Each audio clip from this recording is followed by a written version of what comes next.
Exprimez-vous d'aujourd'hui, mesdames et messieurs, bonjour et bienvenue. Heureux d'être là devant cette caméra, dans ce studio pour présenter cette émission de grand public. Exprimez-vous, comme je l'ai dit toujours, s'exprimer en toute liberté. Encore bonjour une fois de plus et bienvenue dans ces grands débats, dans cette grande émission. Malheureusement, ce ne sera pas un débat aujourd'hui. Nous recevons un citoyen congolais, un excellent citoyen congolais, un patriote, je dirais même de la République démocratique du Congo pour aborder les questions qui brillent aujourd'hui dans l'actualité congolaise. Bien évidemment, nous parlerons de la constitution de la RDC, la constitution qui est aujourd'hui réfléchie, entre guillemets, chez ceux que nous appelons des vieux. Pourquoi les jeunes ne réfléchissent pas froidement sur cette question parce que nous disons que l'avenir d'un pays dépend de la jeunesse. La jeunesse est même la pièce motrice d'un pays. Si la jeunesse est cette pièce motrice, pourquoi la jeunesse congolaise ne réfléchit pas froidement sur cette question, car c'est la question qui engage même l'avenir de ces pays. Dieu merci, nous avons des jeunes comme Div Kazadi, des jeunes qui, au-delà de tout, parce qu'ici nous parlons de la jeunesse congolaise, particulièrement quinoise, réputée dans de tout et de rien, mais il y a quand même des jeunes qui se démarquent, qui réfléchissent, qui mettent leur cerveau en exercice pour réfléchir sur les questions qui brillent notre actualité, pour réfléchir sur l'avenir même de la République démocratique du Congo. Comme on l'entame, nous avons une thématique qui sera abordée durant tout au long de cette émission. République démocratique du Congo, entre projets de nouvelle constitution, tensions politiques et urgence sécuritaire à l'Est, vers l'impasse ou la refondation. Parce que, comme on dit Lumumba, le Congo est grand et atteint de la grandeur. Est-ce que tout ce que nous faisons va procurer de la grandeur à notre cher et beau pays, la République démocratique du Congo? Comme je l'ai dit, Div Kazadi est avec nous. Que je dis bonjour et bienvenue. Bonjour, Monsieur Magnong. Merci une fois de plus pour votre invitation. Merci beaucoup. Je ne pouvais que me donner la peine de l'honorer. Et j'espère qu'une fois de plus, nous serons à l'auteur du souverain primaire. Très bien, merci beaucoup. Nous serons à la hauteur, comme il l'a dit. Et c'est toujours mieux d'être à la hauteur, surtout de vous, auditeurs internautes. Vous nous suivez dès partout dans le monde. Je signale, vous êtes maintenant même en direct de Vancouver, là où la radio Afro Diaspora Média émet ici dans le monde. Vous nous suivez dans les 144 pays et aussi grâce à nos radios partenaires. Et vous serez là aussi sur YouTube pour nous suivre. Bonjour et bienvenue encore une fois de plus. Et merci d'être toujours là. Si vous nous suivez pour la première fois, n'oubliez pas de vous abonner sur YouTube, sur nos différentes plateformes et réseaux sociaux, sur notre site internet www.afrodiasporamedia.com. Par là, vous allez toujours recevoir nos émissions avec tranquillité. Et aussi, notre radio sur application Afro Diaspora Radio. Téléchargez l'application Afro Diaspora Radio. Nos émissions passent aussi en direct là-bas. Vous allez toujours nous suivre. Les questions se posent ce matin sur ces projets qui fait un peu parler, les projets de la nouvelle constitution. Est-ce qu'il faut garder l'ancienne constitution? Est-ce qu'il faut changer? Est-ce qu'il faut juste réviser? C'est une question qui tourmente entre guillemets les politiciens, mais la jeunesse congolaise aujourd'hui doit être au centre de la question. Nous, vous, la jeunesse congolaise, mais les tensions politiques et l'urgence sécuritaire aussi fait aussi défi parce que nous sommes aujourd'hui un pays en guerre, si il faut le dire comme ça. L'Est, la RDC est entre guillemets occupée par le Rwanda avec ses patins de M23, il faut aussi les signaler. Mais à Kinshasa, dans d'autres villes, ça parle changement de la constitution. Vous, étant que patriote, étant que citoyen congolais, comment vous comprenez cette question? Déjà, permettez-moi de le dire ou de le souligner dès l'entame de notre émission. Pour moi, c'est un signe de responsabilité.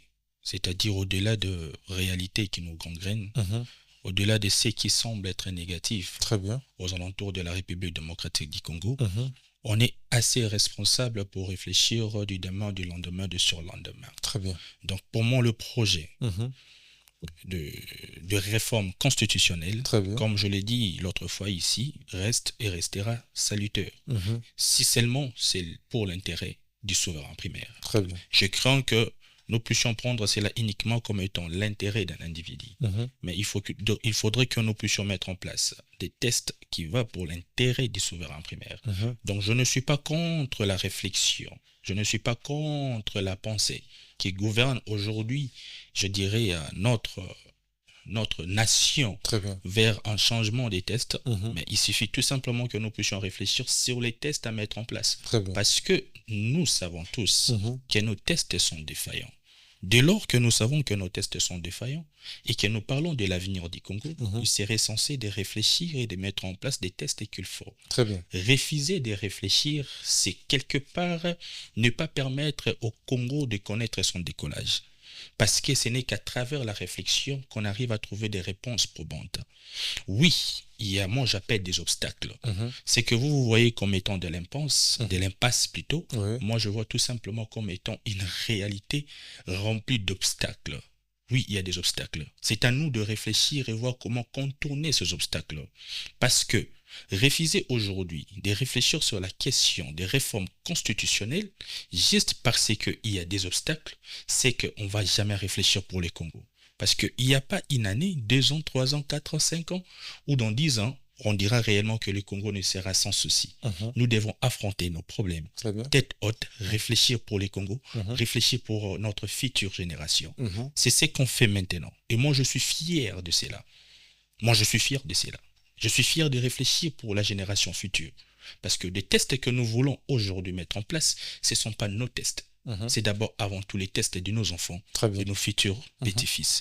Donc, c'est sur base de cela que moi, dès l'entame, je te dirais avec un ardent désir et avec un désir légendaire, comme j'aime bien encore le dire, que je soutiens la pensée, je soutiens les débats liés à l'avenir de notre pays au travers des réformes constitutionnelles, dont la Constitution est un test, je dirais, d'honneur, ainsi de direction d'un État. Très bien. Vous avez très bien parlé que les débats doivent être ouverts, les gens doivent les réfléchir, surtout les jeunes, c'est très bien. Et vous avez aussi dit les débats ne doivent pas se centrer sur les humains. Là, je vois la personne du président de la République, on doit réfléchir pour la génération future. C'est très bien. Il y a des textes à ajouter, à compléter, il y a aussi des textes à arranger, à améliorer dans cette constitution que nous avons aujourd'hui.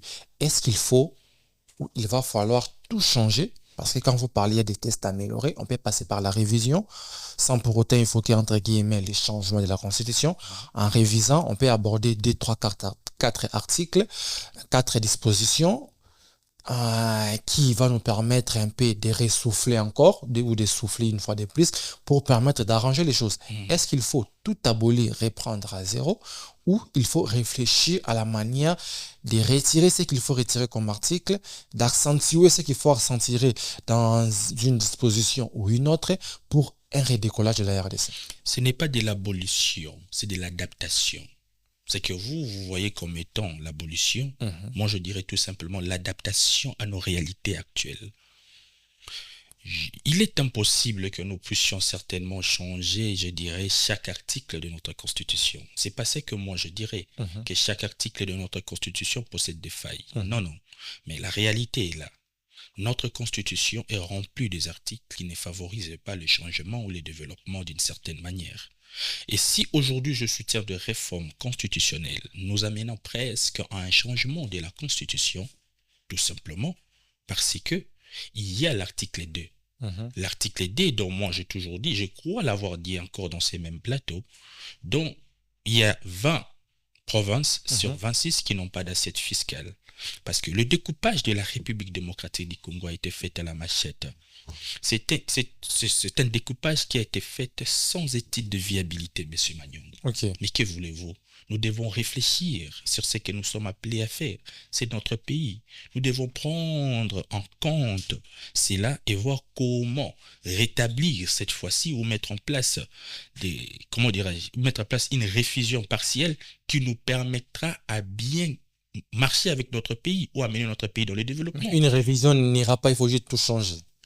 Parce qu'avec une révision, on peut même aborder l'article concernant cette découpage que vous avez dit à la machette de nos provinces. Ça peut s'arranger par une révision constitutionnelle. Il y a la forme de l'État qui est verrouillée par l'article 220 de M. Manyong. Et si déjà nous touchons la forme de l'État, Certainement. On ne peut pas dire le contraire. Et lorsque nous touchons l'article 220, on dit que ce sont des articles verrouillés par l'actuelle Constitution.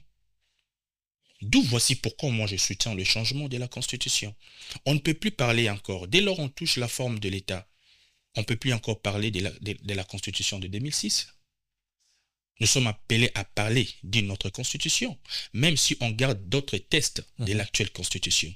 Mais dès lors on touche des articles verrouillés de l'article 20, automatiquement nous allons dans une autre Constitution. Et moi, je ne parle pas ici de mandat. Je ne suis pas en train de dire qu'il faut toucher le mandat, que nous puissions avoir 7 ans de mandat, quoi que ce soit. Non, non. 5 ans, c'est suffisant.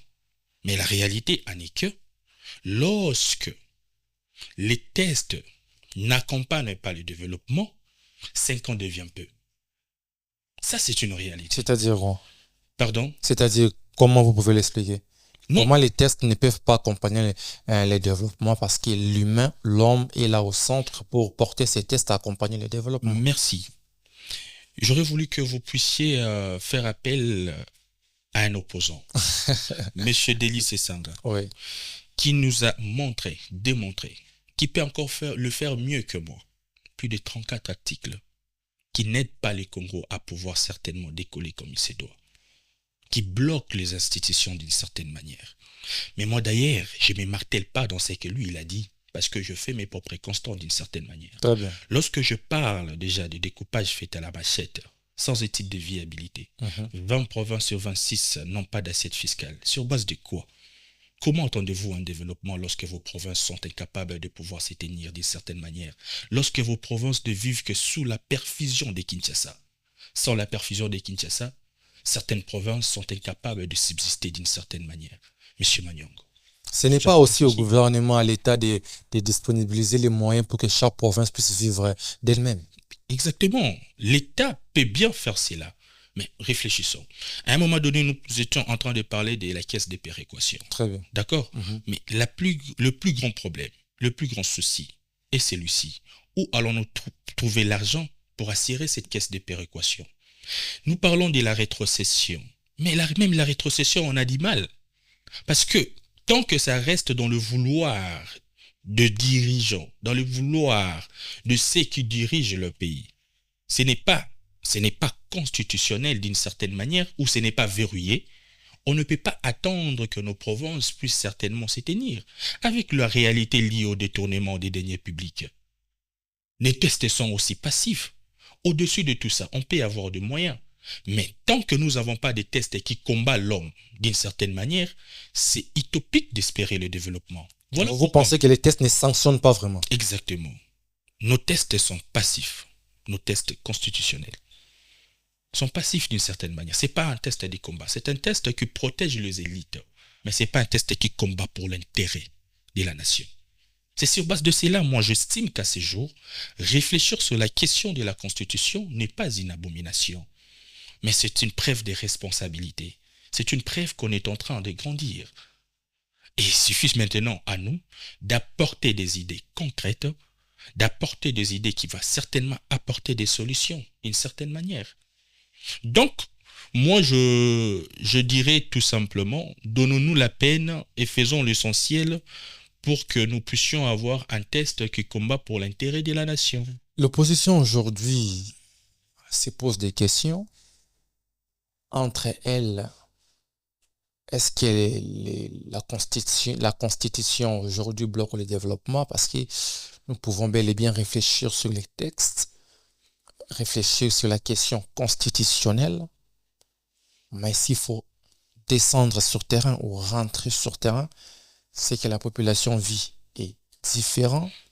La population congolaise vit autre chose sur terrain. Vous savez très bien comme moi, les sociales, bien que nous sommes un pays en guerre, les sociales ne portent pas chance au gouvernement actuel. C'est toujours difficile. Et la question du gouvernement, j'aimerais me mettre en cette position pour vous la poser. Est-ce que pour que la population puisse bénéficier du social, des bien vivre, quand je parle du social, j'englobe tout, même les études entre guillemets, vous savez très bien comme moi, la gratuité de l'enseignement aujourd'hui, l'université pose toujours problème. Pour que la population bénéficie de ça, il faut aussi un changement de la Constitution. Je vous donne des exemples.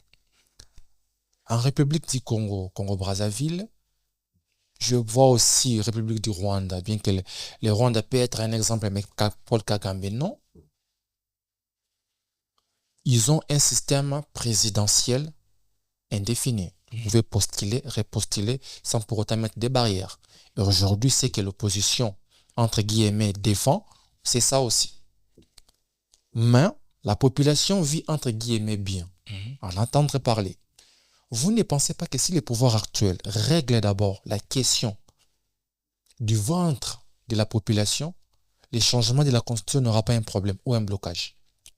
Monsieur Banyong, ce que je peux dire, nous devons éviter le piège. C'est quoi le piège? Nous ne sommes pas dans la même réalité que la République du Congo. La République du Congo n'est pas envahie, n'est pas agressée. Le Rwanda a été soutenu, l'actuel régime a été soutenu par des grandes puissances pour arriver là où il est arrivé, et on l'a permis de pouvoir se développer et avoir ce qu'il a comme constitution qui lui permet de s'éterniser. Tandis que tous ces gens, ils se sont ligués contre les Congos. Les Congos fait face à des vautours. Les Congos doivent se battre d'une certaine manière. Je vais prendre aussi un exemple. Très bien. Le 2 août 1990, l'Iran agresse la République de Koweït. Qu'est-ce qui s'est passé dans le monde? On a vu l'Occident, avec les Ramadans, descendre pour chercher certainement à anéantir l'Iran. Voyez-vous? Et l'Irak plutôt, pour anéantir l'Irak. Mais là, ça fait combien d'années que nous sommes agressés par le Rwanda? Avez-vous certaines nations lever leurs mains, descendre sur terrain? Avez-vous l'Occident descendre sur terrain pour anéantir le Rwanda?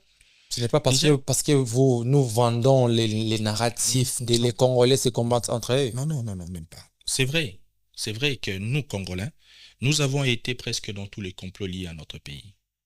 Mais cela ne veut pas dire que dès lors on reconnaît l'agression rwandaise qu'on ne puisse pas avoir de l'aide nécessaire sur le terrain pour anéantir le Rwanda. Je ne suis pas en train de demander de l'aide, juste pour vous faire voir que nous ne sommes pas dans la même réalité. Aucun pays dans le monde, tous les pays développés, aucun pays dans le monde n'a pu se développer tout en étant agressé. Aucun. Tout en étant dans des conditions où nous sommes aujourd'hui. Aucun. Il y a un pays qui a changé sa constitution tout en étant agressé. Pardon? Il y a un pays dans le monde qui a changé sa constitution tout en étant agressé. Je n'ai pas vu aussi là où la constitution a été touchée tout en étant agressée. Parce que là, tout simplement, on a lancé la réflexion. Nous sommes en pleine procédure. Je crois l'avoir dit ici, on ne sait pas ce qu'un jour peut affronter. Donc, vous n'allez pas me demander à moi à ne pas croire que dans le jour à venir, on va certainement trouver un mécanisme pour mettre l'agresseur hors d'état de nuire. Bon, pour répondre aussi à votre question, qui était tout bonnement de dire liée à la faim, je ne veux pas ici inciter le peuple congolais. Je reconnais, nous vivons certainement dans la faim. C'est une réalité. Mais comme le dit aussi le président, je crois l'autre fois lors de la conférence, nous ne devons pas voir le Congo comme un verre à moitié vide, mais plutôt comme un verre à moitié plein. Si on apprend à regarder les Congos ainsi, on verra certaines choses. L'une des choses aujourd'hui qui me pousse à soutenir les réformes constitutionnelles, au-delà du fait que je reconnais il y a des failles, des tests, notre constitution est remplie de failles, c'est aussi la volonté politique de M. Félix Tshisekedi. Quelle volonté politique? Vous avez vous-même parlé de la gratuité de l'enseignement. Mais tu vois, quand tu parles de la gratuité de l'enseignement et que tu vois que les à côté, des salles pléthoriques, où il y a beaucoup d'élèves, des élèves qui sont assis, peut-être sur le sol d'une certaine manière, vous avez tendance à pouvoir démystifier la chose. Mais nous pouvons voir maintenant autre chose dans la gratuité de l'enseignement. Exemple, 6 millions d'enfants, hier, qui n'étaient pas à l'école. Aujourd'hui, chaque année, on a 6 millions d'enfants à l'école. Avec quelle qualité de l'enseignement? Non, on y va. Très bien. On y va. Ça, c'est un fait. Okay. Pour la première fois, le président de la RDC a pu investir $1 milliard dans l'enseignement. Aujourd'hui, nous avons 239 000 enseignants qui ont été enregistrés dans le fichier national, qui ont connu la mécanisation. Ça, c'est de l'avancée. On ne gère pas un État avec de la magie. On ne va pas demander à un individu d'appliquer de la magie. On construit un État progressivement. Dites-moi maintenant, monsieur Manyong, qu'est-ce qui était mieux? Laisser ses enfants en dehors de l'école ou leur permettre néanmoins d'être à l'école même s'ils sont au sol. La priorité était quoi? Ou laisser ces enfants dans les champs, ou encore les laisser dans les mines, mourir dans les éboulements. Le président de la République a fait un choix légitime, un choix meilleur, de permettre d'abord ces enfants de savoir lire, de savoir écrire. Mais nous sommes en train de progresser. Je n'ai pas dit qu'on a réussi les coups, mais à travers le PDS à 45 territoires, il y a aujourd'hui 1000 salles qui sont construites dans les Congos profonds. Ça un pas. Donc, vous allez préférer nourrir votre enfant ou vos enfants la nourriture infectée, pouvez qu'ils mangent, au lieu qu'ils patientent que la bonne nourriture soit prête. Non. Vous parlez des nourritures infectées. Je vais te dire ainsi. Je préférerais nourrir mes enfants. Permettez-moi de dire ça lingala bien. Natili bango fufu, natili bango matembele, natili bango na musuni. D'accord? Mais à défaut d'avoir musuni, le plus important n'est pas n'angeza ke bala lanzalate. Non, tila bango ta fufu na matembele. Donc ça, c'est ce que le président de la République a fait. C'est vrai qu'il n'y a pas encore de la viande, voyez-vous, mais au moins, les enfants ne meurent pas affamés. Ces enfants, aujourd'hui, vont apprendre à lire. Il suffit tout simplement dans le voir, donc comment dirais-je, les experts de l'ONU et tout, lorsqu'ils sont en train de donner des pourcentages. On dit certainement, dans quelques années futures, la RDC va systématiquement réduire les taux d'analphabétisation. Ça, c'est pas un progrès. Ça, c'est pas une avancée significative. Je ne dis pas que c'est parfait. C'est pas ce que je dis.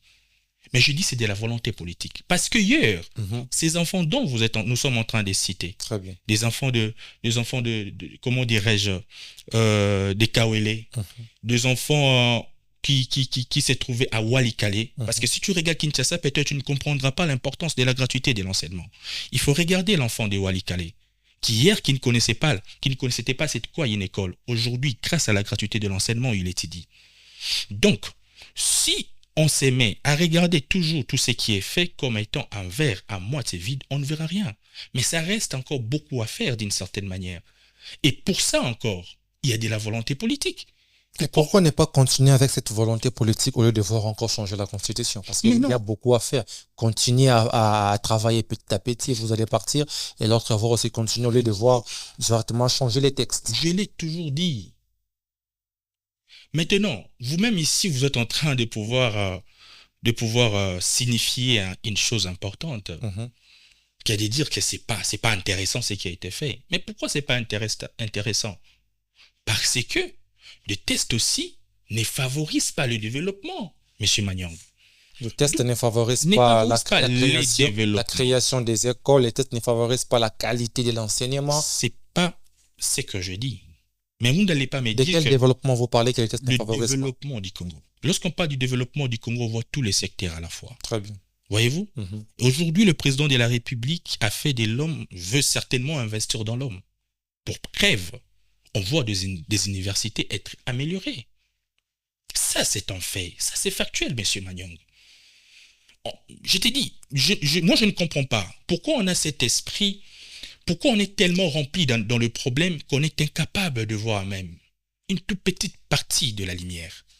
Ça, c'est un fait. La lumière ne serait pas... Parce qu'aujourd'hui, les universités ici à Kinshasa, les instituts supérieurs, en RDC, je veux prendre dans tous les pays, déversent un bon nombre de licenciés, de gradués. Je vois même les écoles qui déversent un bon nombre de diplômés. Des diplômés qui n'ont pas peut-être l'argent d'affronter l'université, restent des chômeurs. Les universités les universitaires, j'allais dire, qui n'ont pas de branchements peut-être, parce que nous savons très bien laisser dans notre pays des mères de chômeurs. La bonne foi ne serait pas d'abord de capitaliser ça, ou bien de construire les universités, les écoles, qui n'est pas aussi mauvais, mais de voir d'abord de capitaliser ce que nous avons déjà. Donc les jeunes que nous avons, comment ils peuvent avoir du travail, comment ils peuvent sortir dans les chômeurs. Ce n'est pas ça, investir dans l'humain, ou bien investir dans l'humain, c'est améliorer les universités, créer des écoles, puisque nous pouvons avoir dans les prochains jours, dans les prochaines années, plusieurs chômeurs dans le pays. Monsieur Magnang, je vais prendre un exemple. Très bien. Je suis un père de famille. Ok.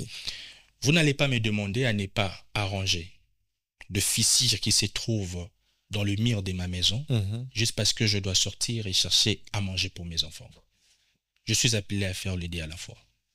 Ça, c'est ce que le président de la République est en train de faire. Les deux à la fois. Les deux à la fois. En même temps, il est en train de trouver des mécanismes pour répondre aux besoins du peuple. En même temps aussi, il fait l'essentiel pour voir comment améliorer notre pays dans les années futures. Ça, c'est pas seulement pour lui. Ça, c'est pour le Congo. Nos tests sont défaillants. Même l'opposition reconnaît cela. Si ce n'était pas le cas, écoutez ce que dit l'opposition. L'opposition dit ceci: on ne peut que parler de la révision, pas du changement de la Constitution, parce que Félix Tshisekedi va demeurer éternellement au pouvoir. Voyez-vous? Donc, quelque part, l'opposition reconnaît que nos tests sont défaillants.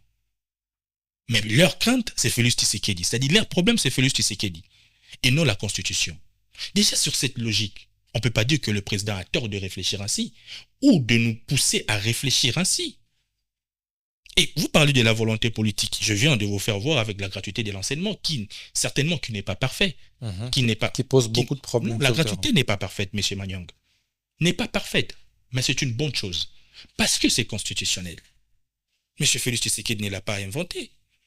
Il n'a que respecter la Constitution. La Constitution, qu'est-ce que vous voulez? La Constitution qu'il appelle les belligérants aujourd'hui. Qu'est-ce que vous voulez? Mais non, écoutez, les yin et les yang, on peut toujours voir quelque chose de bien, même dans ce qui apparaît négatif. On peut toujours voir quelque chose de positif dans les négatifs. C'est toujours possible. On ne dit pas que tous nos articles qui se trouvent dans la Constitution sont mauvais. Qui dit cela? Présentez-moi cette personne. Personne. Mais ça ne favorise pas. Ces articles qui possèdent des failles ne favorisent pas l'avancement de notre pays. D'où il faut que nous puissions réfléchir. Les tests n'est pas sacré, M. Manyang. C'est le pays qui est sacré. De Gaulle, savez-vous, aujourd'hui, la France est à la 5e République.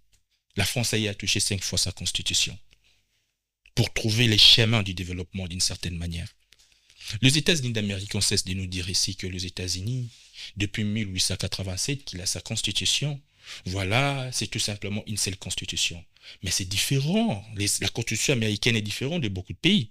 Déjà, la constitution américaine ne possède que ces 7 articles, M. Manyang.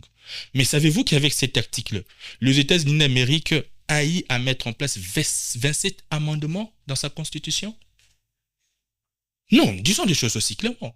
Qu'est-ce serait négatif qu'aujourd'hui nous ne puissions pas toucher notre constitution lorsque ça ne favorise pas notre développement ou ça ne s'adapte plus à notre réalité? Ça, c'est une réalité, c'est une évidence. Moi, je ne vois pas le mal dans ça. Mais s'il faut parler de la volonté politique, bon, on y va. Couverture santé universelle. Vous allez me dire que ce n'est pas de la volonté politique? Moi, je suis d'Ensélé. Moi, je m'en souviens. Je perdis des grandes sœurs du quartier qui ont eu à mourir juste parce qu'ils n'avaient pas $50 pour payer à l'hôpital. Aujourd'hui, de telles personnes arrivent à l'hôpital sans payer un frais et ils sont bien pris en charge. Vous allez dire que c'est pas de l'avancée? Avec quelle qualité de prise en charge? Nous avons vu l'hôpital de Kinkole lors du procès du docteur David. Cet hôpital de maternité où les médecins manquent même des produits de base pour administrer aux patients, où la salle ressemble à une salle de maternelle d'un enfant, je ne sais pas si c'est des cas où il sait où. Quelle qualité, entre guillemets, de prise en charge de la santé? Ok, je vais maintenant vous répondre. Au travers encore, le PDS 45 territoires, il y a au moins 1000 centres de santé qui sont construits chaque année. Parlons même d'abord du PDS 145 territoires. Lorsque vous parlez de la volonté politique, sur 2148 ouvrages qui devaient être mis en place aujourd'hui, il y a plus de 1800 ouvrages qui sont soit en finition, soit dans l'achèvement. Monsieur Manyang, c'est vrai qu'il y a eu des brebis galeuses, qu'il y a eu de personnes qui ont volé et qui sont aussi arrêtées. Ça, c'est de l'avancée. Parce que pour la première fois, le Congo a pu investir dans le Congo profond. Et au travers le PDS 45 territoire du président de la République, nous pouvons voir aujourd'hui l'administration à Bolomba. Nous pouvons voir l'administration à Massimanimba. Avant, ça n'existait pas. Depuis 1960, ces partis, ces contraintes de la République n'a pas été touché. On n'a pas pensé à eux. Mais au travers le PDS 45 territoire, on arrive certainement à toucher certains contrats de notre pays. Ça, c'est de l'avancée. Ça, c'est de la volonté politique. La couverture santé universelle. Allez-y poser la question à nos mamans, à nos sœurs de Selembao, si c'est une mauvaise chose. Oui, ce n'est pas parfait, parce que vous parlez de la perfection. La perfection, c'est le produit unique de Dieu. L'homme n'est pas parfait. L'homme est appelé à évoluer. Pendant qu'on construit, on sauve des vies. Ça, c'est ce qui est factuel, c'est ce qui est meilleur. Vous avez dit si la constitution n'est pas parfaite, et que la personne qui sera peut-être parfaite, c'est la population qui est peut-être décidée tout. Aujourd'hui, nos dirigeants, les gouvernants, je dirais même le président de la République, s'il travaille, il travaille pour la population, il est engagé par la population. Donc, c'est la population qui est le chef ultime même de ceux qui nous dirigent aujourd'hui. Vous y pensez dans une entreprise où vous êtes DG, vous êtes chef, vous bénéficiez des soins précaires par rapport aux personnes que vous avez engagées. Les personnes que vous avez engagées, s'ils sont malades, ils partent à l'étranger pour prendre les soins, des soins appropriés. Mais vous qui êtes engagé, vous qui êtes entre guillemets chef, vous faites soigner dans des hôpitaux, entre guillemets de la gratuité. Je prendrai l'exemple de l'hôpital de référence de Kinkole. Okay. Vous allez administrer ça. Donc, M. Manyang, tu vois, je veux poser la question. Qu'est-ce qui aurait été mieux? Que nous ne puissions pas mettre en place la couverture santé universelle? Qu'est-ce qui aurait été mieux? Que nous puissions enlever, ou qu'on enlève la prime liée à la scolarité des enfants? Ça, c'est vraiment voir le verre à moitié vide. C'est vrai. Je reconnais que ce n'est pas parfait. Et ceux qui ont des moyens, pas seulement des politiciens, même si certainement eux fonctionnent ainsi, même aussi liés, même les opposants aussi. On a vu des opposants qui ont voulu sortir le pays pour aller se faire soigner à l'extérieur du pays. D'accord? Donc ça, c'est une réalité des politiciens qui ont certainement géré. Parce que même l'opposition d'aujourd'hui et le pouvoir en place d'aujourd'hui, et tous ont géré le pays. Et tous ont leur budget est lié à la République. D'accord? Je ne dis pas que c'est une bonne chose. Je n'encourage pas cela. Mais au moins, je suis capable de voir ce qui est progressif. C'est ça tout simplement la différence. Au moins, je sais qu'une femme ne mourra pas parce qu'il manque $50. Au moins, je sais. Nous aurons des enfants qui sauront lire et écrire. Au-delà de ce qui est négatif, mon esprit se donne la peine de voir aussi ce qui est positif. Et ensemble, nous devons maintenant converger nos esprits, converger nos efforts pour aller vers le développement et vers la perfection que nous n'atteindrons jamais.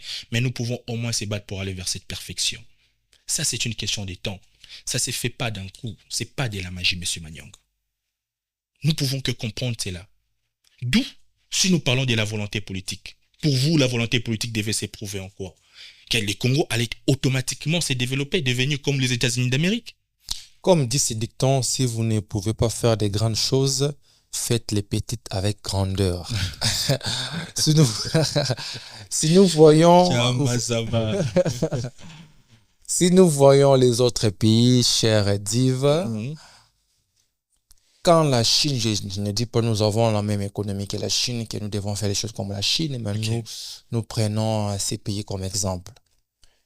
Quand la Chine réfléchit digital, réfléchit technologie, nous réfléchissons que nos enfants savent lire et écrire. Le minimum. Pour vous, c'est bon, ce sont des avancées.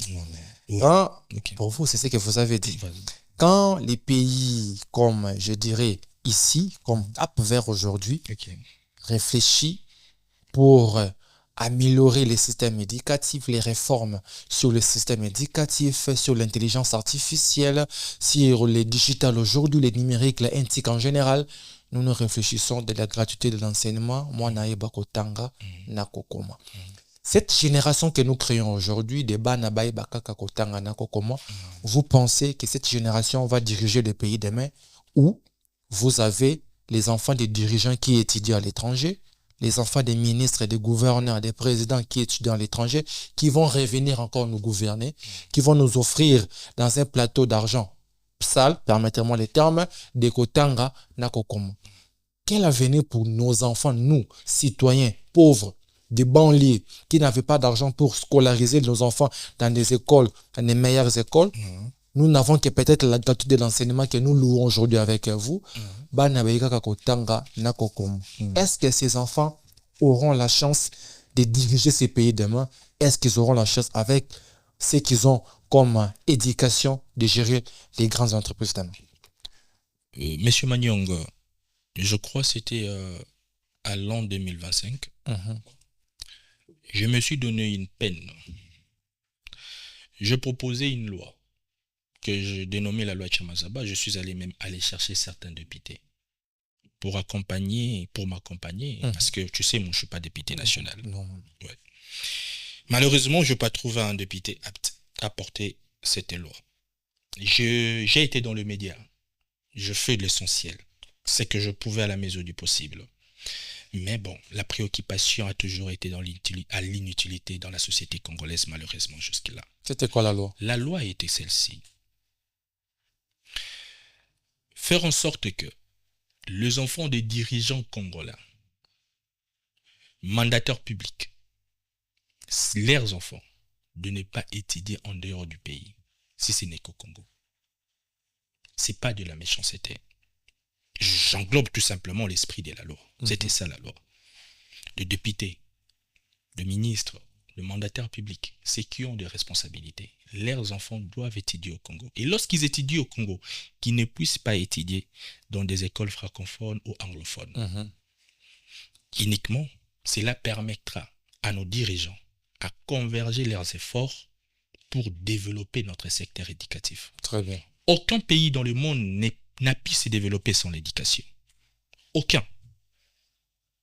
Nous avons vu les États-Unis d'Amérique, en 1815, investir dans l'industrie, dans l'éducation liée à l'industrie.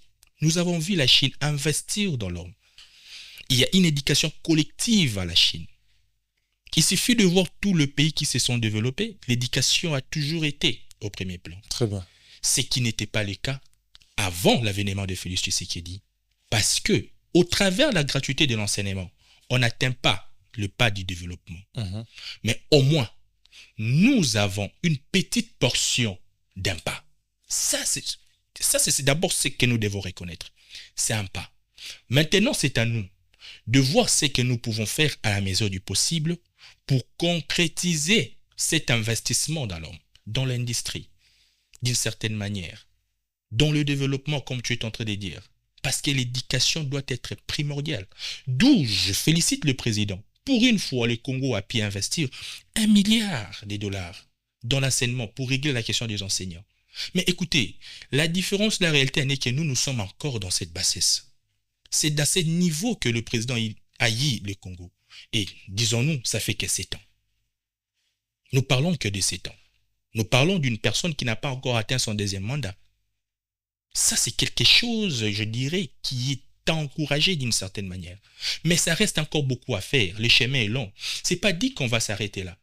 Nous avons 100 km à faire, mais nous sommes encore dans 15 km. Nous avons encore beaucoup à faire, mais vous n'allez pas me demander à rentrer à 0 km et commencer directement dans le ça. Impossible. Donc, acceptons notre progression, mais en même temps, mettons en place des tests qui favorisent cette progression d'une certaine manière à aller rapidement. Parce que lorsque je parle des découpages de provinces, messieurs, pourquoi nous minimisons cela? Faites à la machette sans étude de viabilité. Vous pouvez qu'aller voir. Pourquoi nous les minimisons? Des provinces sont incapables de vivre seules. Comment nous allons atteindre le développement? Des provinces sans administration. Certaines provinces aujourd'hui arrivent à avoir de l'administration au travers le PDS 45 territoires donné ou lancé par le président Félix Tshisekedi pendant 7 ans, tandis que le Congo existe depuis combien d'années? D'où, lorsque je parle de la volonté politique, je dis que le président de la République a une volonté politique excellente, mais pas parfaite. C'est de l'excellence, mais ce n'est pas parfait d'une certaine manière. Donc, permettez-moi, M. Maniong, vous pouvez certainement vouloir anéantir, abolir, Non, non. réduire les efforts ou encore les avancées. Je pose qu'il y a des questions. Il y a pas. Mais non, je sens un peu l'esprit C64. Non, nous sommes toujours à des côtés là pour poser qu'il y a des questions. Non, il n'y a pas de problème. Je réponds au moins à C64.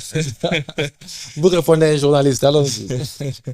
Donc, juste pour vous dire que nous devons être fiers de ce qui est mis en place d'une certaine manière, Monsieur Manyang. Nous devons être fiers. Mais nous ne devons pas se limiter là. Il reste encore beaucoup à faire. Je vois aujourd'hui, si la Chine a pu se développer dans 40 ans. Voyez-vous? Mais pensez-vous qu'il est arrivé Chine directement, une année, 2 ans, dans 7 ans? Non, c'est dans 40 ans qu'il a pu se développer. Parce qu'ils ont une philosophie transgénérationnelle. Et la prise de bonnes décisions. Et la prise de bonnes décisions. Mais tout commence par où? Par des réformes. La Chine a eu aussi à faire des réformes. Mais lorsqu'on fait des réformes, certainement on touche aussi à des tests. Et pourquoi voulez-vous pas qu'on puisse toucher des tests qui ne nous favorisent pas? Pourquoi voulez-vous que nous ne puissions pas toucher un test qui laisse une porte à l'ennemi? Pourquoi voulez-vous pas que nous puissions toucher un test où ce sont pas seulement des Congolais qui s'est trouvé sur la table de l'écriture, où il y avait des belligérants? Pourquoi? Parce que vous avez évoqué votre proposition de loi. Le problème, c'est quoi?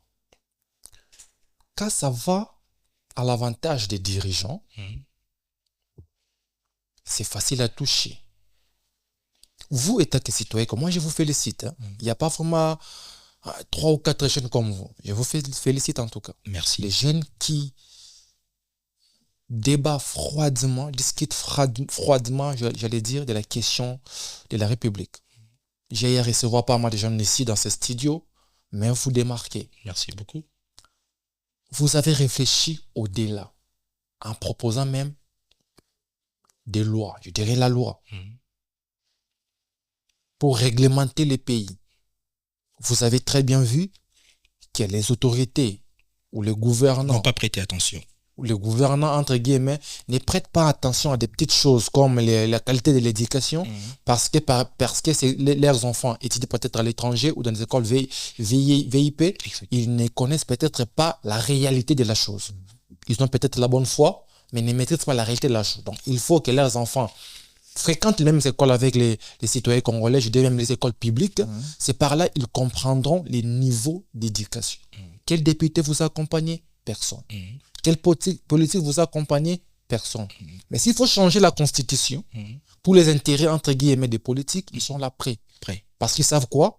Derrière, il y aura peut-être, quand on change la constitution, le président de la République peut se représenter, vu sa popularité, il peut encore gagner les élections, et moi qui est ministre, je peux rester ministre, je suis député, je peux rester député. Vous ne pensez pas que cette manière de voir les choses valorise ou privilégie beaucoup plus les dirigeants que la population? Déjà, la Constitution elle-même privilège ou protège les élites. Je crois l'avoir dit ici. La Constitution d'abord elle-même protège les élites, protège le politicien, ne protège pas le peuple congolais. Les intérêts du peuple, d'une certaine manière. Maintenant, M. Manyang, souvenez-vous de notre dernière émission. J'ai répété quelque chose un peu trop souvent.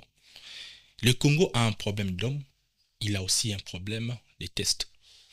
Le bon test combat le mauvais homme exploite les mauvais tests.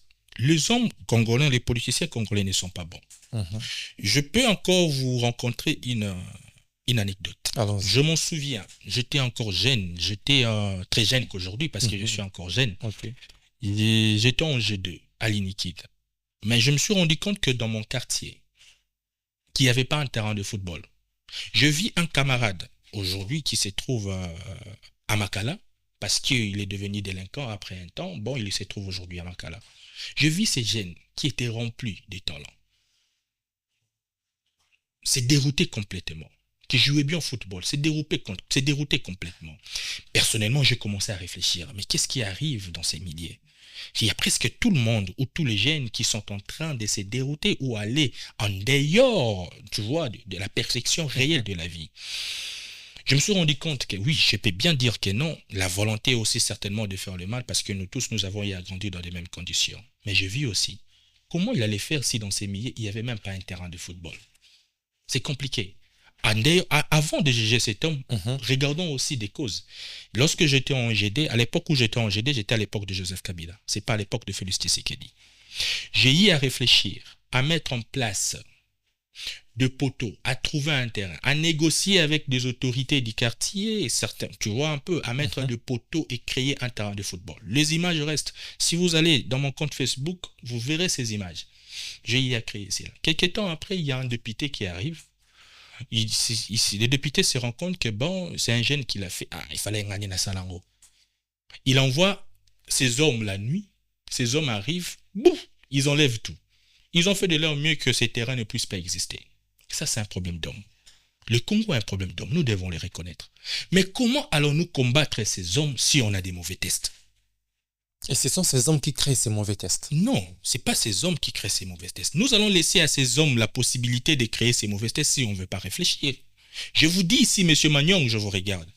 Si la constitution, des réformes constitutionnelles que je défends aujourd'hui, je l'ai dit, prenez-moi au mot, des réformes constitutionnelles que je défends aujourd'hui, mises en place, ou pendant que nous serons dans les référendums, le test proposé ne garantit aucun intérêt pour le peuple. Je combattrai ces référendums. Vous allez voter non? Pas seulement moi. Pas seulement moi. Moi et ma base. Parce que moi, à ces jours précis, je suis là en train de regarder, d'observer. Je ne cherche pas à mettre en place une base matalana. Très bien. Parce que je veux plaire aux politiciens ou parce que je cherche d'une certaine manière à pouvoir s'asseoir. Moi, je veux une révolution mentale. Je ne blague pas avec des questions constitutionnelles, je ne blague pas avec des réformes. Tant mieux si le président va encore se représenter. Ce n'est pas mon problème. Moi, je ne peux pas vouloir bloquer les Congos rien que parce que je ne veux pas de M. Félix Tshisekedi. Que le président de la République se représente, c'est son droit. Ça sera la population de juger. Ça sera la population de pouvoir juger. Je sais qu'elle aussi peut aussi se représenter. Moi, je n'ai pas de problème contre ça, M. Magnong. Moi, ce qui me tient à la cœur, c'est d'abord le développement, c'est d'abord des tests qui combattent pour l'intérêt de la nation. Des tests qui protègent la nation. C'est d'abord ce que moi je veux.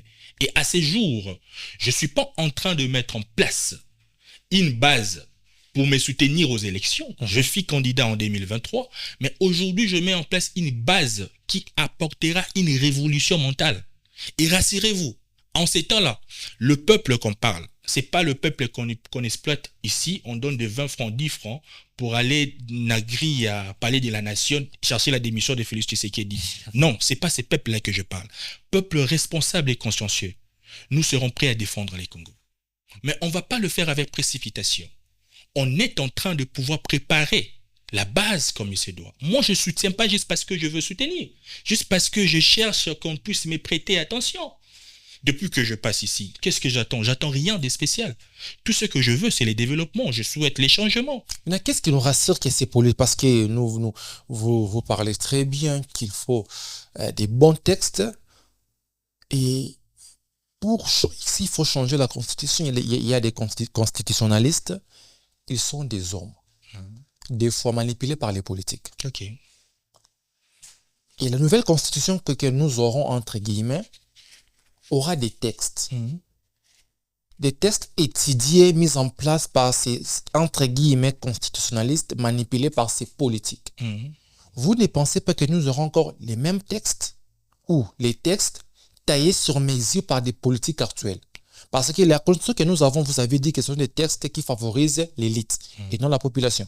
Donc, les politiques du passé ont créé une constitution pour les favoriser. Et les politiques d'aujourd'hui, vous ne pensez pas qu'ils veulent aussi créer une constitution pour leurs intérêts aussi, entre guillemets? Parce que les constitutionnalistes, nous savons notre pays, il n'y a pas vraiment un pouvoir très, très séparé. Il y aura toujours un politicien qui peut, entre guillemets, manipuler quelque part. Vous ne pensez pas que nous allons encore tomber dans cette même constitution qui favorise qui est les élites? Et si nous tombons comme ça, qu'est-ce que nous devons faire? Monsieur Magnong, déjà, permettez-moi de vous répondre sur ce que vous avez dit à la fin. Si nous tombons dans ça, nous allons continuer avec la résistance nationale. Donc vous allez rejoindre l'opposition? Non. Monsieur Magnong, je vous ai dit ici, jeune que je suis, depuis que je suis sur la scène, j'ai toujours été opposant. L'unique fois où certainement je travaille en commun accord avec le pouvoir, c'est sur les réformes constitutionnelles. Je suis juriste après tout, avant tout. Je reconnais qu'il y a des failles. Mais moi, je ne suis pas un négativiste. Je ne suis pas quelqu'un qui voit le mal partout. Je ne suis pas une personne qui voit les diables en tout. Vous ne voulez pas me demander de mettre en place, je dirais, un procès d'intention.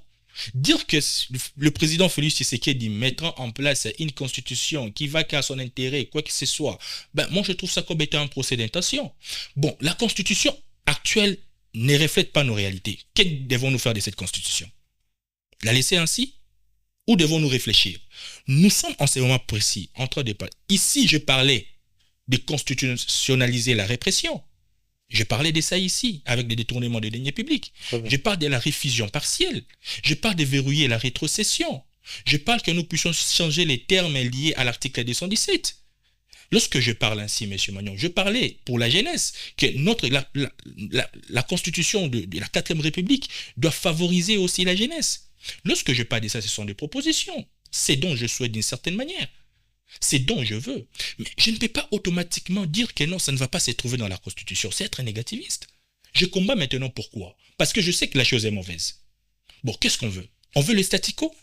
D'une certaine manière, vous n'êtes pas vouloir le réforme constitutionnelle pendant que notre constitution, nous savons que n'est pas bonne, c'est vouloir les statu quo. Nous voulons les statu quo. Comment on va aller dans les développements? Aujourd'hui, Félix Tshisekedi quitte le pouvoir en 2028. Le futur président nous dira encore qu'il y a un problème de constitution. Notre constitution ne favorise pas. On va encore dire non. Mais quand est-ce qu'on va toucher alors cette constitution? Donc nous sommes appelés à demeurer éternellement avec une constitution pourrie. C'est de ça que moi je parle. Je ne suis pas je suis pas négativiste. Je ne suis pas une personne qui voit le mal partout, le diable est en tout. Je soutiens avec cohérence, lucidité, le réforme constitutionnelle. Et je ne veux pas avoir de procès d'intention, de doxa, comme le fait l'opposition. Je ne suis pas dans ces procès d'intention. Parce que moi, hier, dans l'opposition, j'ai lutté déjà pour la révision de la Constitution.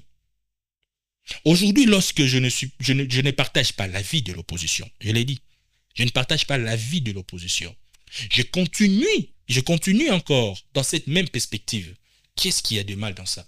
Je favorise la République. Je ne veux que l'intérêt de la nation. Mais si il arrive que nous sommes trahis par rapport, je dirais, au test constitutionnel qui sera mis en place, c'est à nous de continuer avec la résistance et j'assumerai les conséquences. Très bien, merci beaucoup. Je crois que c'est par cette note que nous terminons cette émission. Merci à vous, mesdames et messieurs. Permettez-moi, s'il vous plaît, Ok, une dernière chose. Très bien, rapidement, je vous l'accorde. Je suis ici, je me disais toujours que je devais le faire. Très bien. Je suis en train de saluer quelqu'un. J'apprécie son implication à Tchango liée à la délinquance juvénile. Monsieur Fangbi Mbaya, il est coordonnateur provincial sécurité et renseignement. J'apprécie son travail et je crois que certainement nous devons apprendre à honorer ceux qui font bien le travail. Ça, c'est aussi quelque chose qui manque à nous, les Congolais. Très bien. Au travers de l'ONG, je crois qu'il est important de commencer à honorer certaines personnes et il serait un jeune qu'on va honorer et je vous invite aussi dans cette activité. Très bien, merci beaucoup. Nous serons là toujours pour encourager, remercier ceux qui font bien les choses. Je vous remercie aussi pour votre disponibilité pour ces débats de haut niveau. Nous aimons comme ça, les jeunes ici à Kinshasa, en RDC en général, réfléchissent avec les cerveaux, entre guillemets, de ces politiciens, de ces opposants et de la majorité. Mais moi, je pense que les gens doivent réfléchir d'eux-mêmes. Avoir une réflexion libre comme ça, des propositions solides, ça va aider, pas seulement nous, la génération future, à bâtir un Congo nouveau. Merci à vous, l'émission est finie.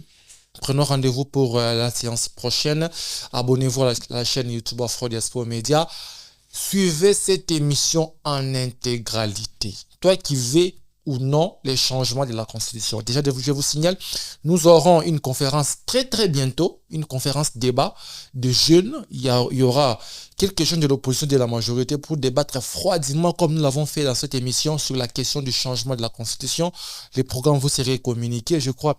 Mais c'est Div Kazadi sera aussi présent avec nous. C'est un jeune de très bonne qualité. On se retrouve la prochaine et au revoir.